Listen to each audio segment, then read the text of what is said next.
بانی P T I کا 9 مئی واقعات پر مشروط معافی مانگنے کا اعلان۔ پاکستان تحریک انصاف کے بانی عمران خان نے مشروط معافی مانگنے کا اعلان کر دیا۔ اڈیالہ جیل میں صحافیوں سے گفتگو میں عمران خان کا کہنا تھا کہ پہلے 9 مئی کی سی سی ٹی وی فوٹیج لائی جائے۔ انہوں نے کہا، اگر پی ٹی آئی کے لوگ 9 مئی واقعات میں ملوث پائے گئے تو معافی مانگوں گا۔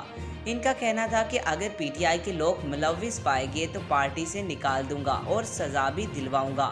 عمران خان کا کہنا تھا کہ مجھے رینجرز نے گھسیٹا، پاکستان اور عالمی سطح پر مقبول ترین شخص کی کوئی عزت نہیں۔ بانی پی ٹی آئی کا 9 مئی واقعات پر مشروط معافی مانگنے کا اعلان۔ بانی پی ٹی آئی نے کہا، اگر پی ٹی آئی کے لوگ 9 مئی واقعات میں ملوث پائے گئے تو معافی مانگوں گا۔